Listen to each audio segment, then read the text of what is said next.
बहुत लेट थे भैया आवाज थोड़ा बंद कर दीजिए, तब फिर कोई फायदा नहीं।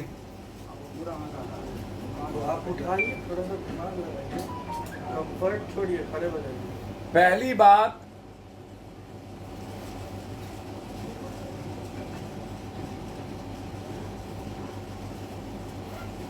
कि वेंटिलेटर, ऑक्सीजन और रेमडेसिविर दवाई, सुबह हम आईजीएमएस में गए, वहां भी नहीं थी 22 नंबर गेट पे।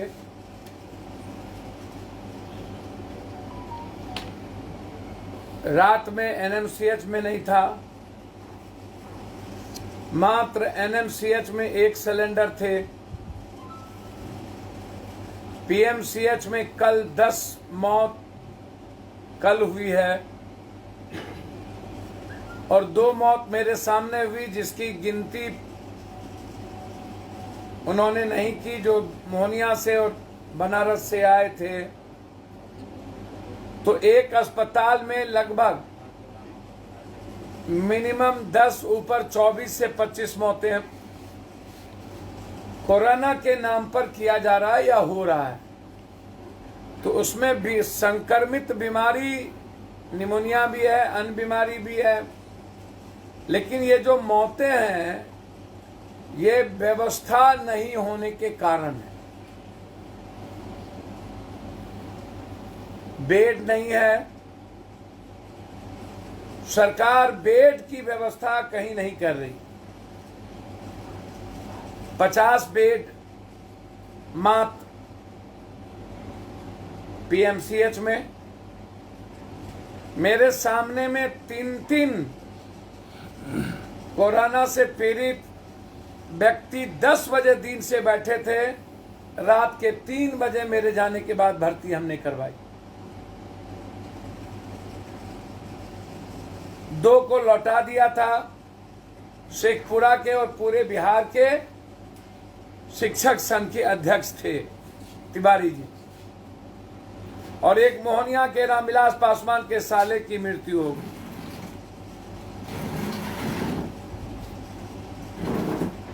और इसी तरह एनएमसीएच की और बुरी स्थिति।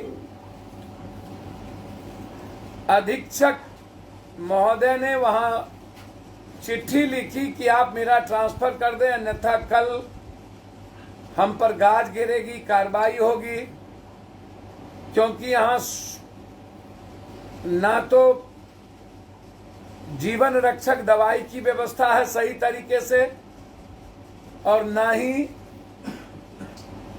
वेंटिलेटर और ना ही कोई ऑक्सीजन की सही तरीके से व्यवस्था है। एक अधीक्षक लाचार होकर के हाथ खड़ा कर रहा है, चिट्ठी लिख रहा है अपने तबादले की। अब आप सोच सकते हैं कि पूरा सिस्टम कैसे कोलैप्स कर गया।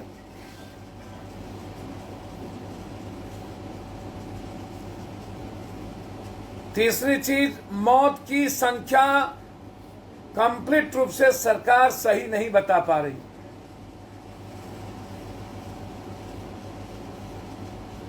और क्या कारण है कि सरकार मौत की संख्या छुपा रही है। चौथी चीज, जिसके परिवार की मौत हो रही है उनको देखने क्यों नहीं दिया जाता। उनको 4 लेयर में बंद करके दिया जाता है, फिर जला देने की बात होती।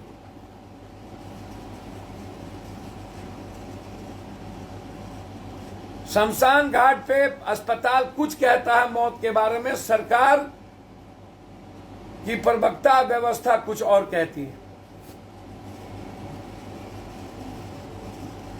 5वीं चीज,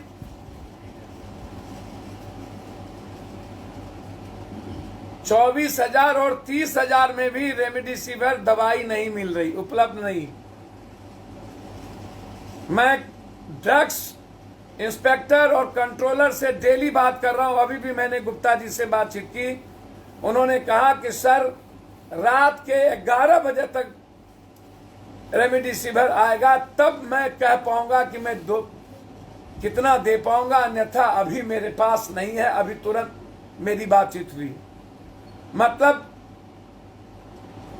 अब अभी से लेकर के जिनको रेमडेसिविर दवाई की आवश्यकता है, अब आउट ऑफ मार्केट है, नहीं मिलेगी। एनएमसीएच और पीएमसीएच में डॉक्टर को कोई किट नहीं था, पूछे, बोला किट की व्यवस्था नहीं। बिना किट के डॉक्टर्स थे, अपने जीवन को दांव पे लगा के बैठे थे।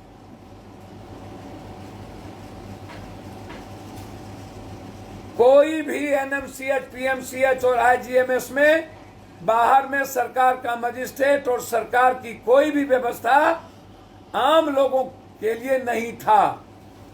लोग भटक रहे थे, कभी एनएमसीएच, कभी पीएमसीएच, कभी आईजीएमएस, कभी प्राइवेट, कभी फिर एनएमसीएच, और इसी बीच में लोगों की मौत।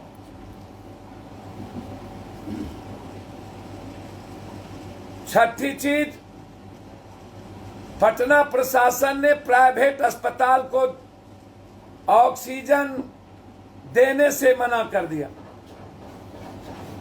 कंप्लीट रूप से। तो जब आप प्राइवेट अस्पताल को ऑक्सीजन नहीं देंगे तो फर्क कितनी मौतें होगी, आप इसको समझिए।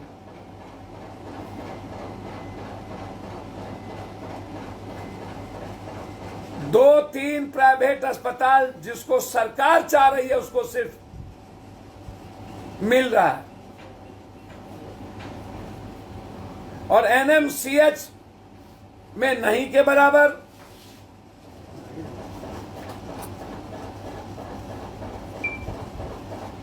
और एक ऑक्सीजन की दाम लगभग कई गुना से ज्यादा। जिस लिक्विड की बात हुई, आज तक 4 टैंकर लिक्विड पटना को नहीं मिल पाए। यहां के प्रशासन ने 4 टैंकर लिक्विड उपलब्ध नहीं कराए। हम तीनों जगह गए, वहां के संस्थापक ने सीधा कहा कि कोई भी टैंकर 4 लिक्विड हमको नहीं दिया गया।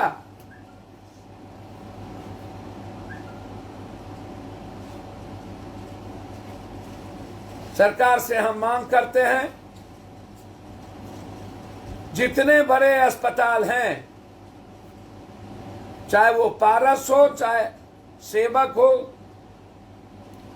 कौन सेवक 100 से नाम है, सवेरा हो, इन सारे अस्पतालों को कोविड, आप सर मेदांता से मुख्यमंत्री जी बात कर रहे हैं। मुझे आश्चर्य है कि बिहार में वो अपना अस्पताल खोले हैं और इतने बड़ी महामारी में हम रिक्वेस्ट कर रहे हैं और अभी तक हमने मेदांता को घोषणा नहीं कर पाए। बीटा में 500 सीट की बात हो रही थी, जहां पर कोई सीट की व्यवस्था नहीं हुई।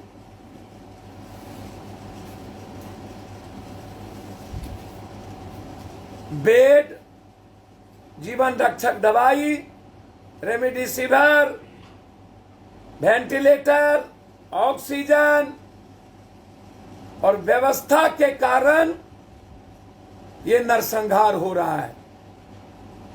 इस नरसंहार के दोषी कौन? और जो सरकार और जो पदाधिकारी इतने बड़े मानवीय नरसंहार के जिम्मेदार हैं, ऐसी सरकार को 1 मिनट भी नहीं रहना चाहिए।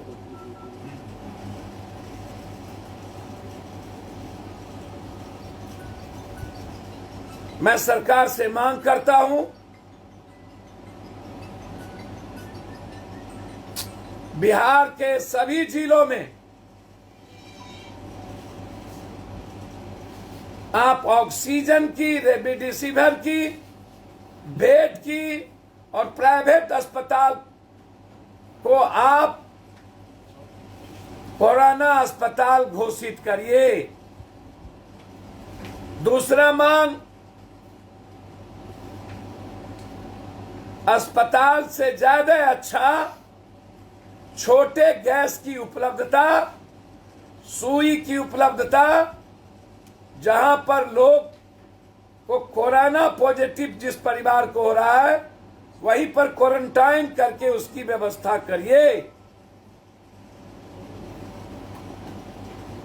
अस्पताल में जब कुछ है नहीं तो एक तरफ कोरोना से बीमार और डर और दूसरी तरफ इकोनॉमी का खौफ।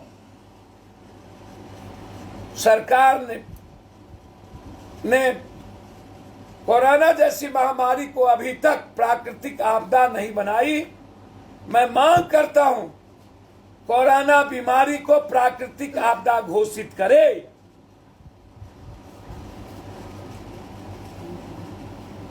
ताकि हर व्यक्ति का इलाज सरकार की जिम्मेदारी हो, सरकार उसको फ्री करे, किसी पर बोझ नहीं लगे। अंतिम बात, सरकार के पदाधिकारी, ड्रग्स माफिया, दवाई बड़ी बड़ी एजेंसी, गैस की सप्लाई करने वाले लोग और कुछ पदाधिकारी की मिलीभगत से आज हालात पैनिक और भयावह हो गया है। ऐसे कालाबाजारी को रोकें।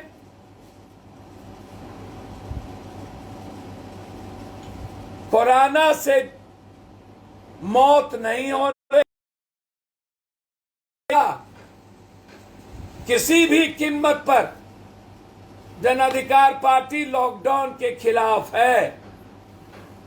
लॉकडाउन से बड़ी बोझ आम आदमी, मिडिल क्लास, गरीब, ठेला, रिक्शा, टमटम, बेड, इस पर चलेगा। आप वैकल्पिक व्यवस्था करें, सुझाव दें। अपनी गलतियों को छुपाने के लिए लॉकडाउन को ना थोपें, जिससे किसान, मिडिल क्लास, गरीब, बेरोजगार और कमजोर बीच का व्यवसायी आत्महत्या करने पर मजबूर हो जाए। कोरोना के खौफ से ज्यादा भूख से मरने की संख्या बढ़ जाए। कोरोना के खौफ से ज्यादा कर्ज से लोग आत्महत्या करने पर मजबूर हो जाए। इसीलिए लॉकडाउन रिमेनिंग नहीं है। आप हर कीमत पर इलाज की समुचित व्यवस्था करें, जो बिहार में नहीं है, कोलैप्स कर चुकी है और सरकार नाम की कोई चीज नहीं है। किसी भी अस्पताल में व्यवस्थित व्यवस्था नहीं है। भगवान भरोसे है, लोग परेशान हैं, किसी को कोई बचाने के लिए कहीं खड़ा नहीं है। मैं लगातार रात से सुबह तक एनएमसीएच, पीएमसीएच, आईजीएमएस, अन्य प्राइवेट अस्पतालों को देखा, जिसमें लगा कि कोई माँ बाप नहीं है। मरने पर हमने मजबूर कर दिया है बिहार के बीमारियों को। अंतिम बात, मैं सरकार से आग्रह करूंगा कि अन्य बीमारियों को आप कोरोना में परिणति ना करें। अन्य बीमारियों से मरे हुए लोगों को कोरोना नहीं कहें। यह शंका फैल रही है कि 4 लेयर में आप जो बांध कर दे रहे हैं और अन्य बीमारियों से भी जो कोरोना कह के दे रहे हैं, क्या कोई गहरी साजिश तो नहीं हो रही है सदन अस्पताल के भीतर? क्या कोई पार्ट का सौदा तो नहीं हो रहा है? इसीलिए हम लोग सीसीटीवी कैमरा से अपने परिजन को देखना चाहते हैं। मृत्यु के पहले उनके पार्ट को पूरी शरीर को देखना चाहते हैं, तब वो लेना चाहता है। ये आम आदमी की आवाज है। धन्यवाद। कुछ पूछना हो तो पूछ। आज जो भी कोरोना के मरीज मरे उसके बारे में कुछ बताइए। अभी आप बताइए। मैं तो जीवन ज्योति के बारे में कहा। जीवन दीप अस्पताल है, वहां 5 ऑक्सीजन के कारण नहीं होने के कारण 5 लोगों की मौत हो गई। आप जाके देखें। बिहार के 14 जिलों में सर सीटी स्कैन भी उपलब्ध नहीं है। कल हाईकोर्ट में जवाब देते हुए जो प्रभारी हैं स्वास्थ्य विभाग कहीं भी सीटी स्कैन एमआरआई उपलब्ध नहीं है। हाईकोर्ट कहती है रेमडेसिविर दवाई ऑक्सीजन आप उपलब्ध कराएं, सरकार कुंभकर्ण की नींद में सोई। कुछ भी किसी अस्पताल में नहीं।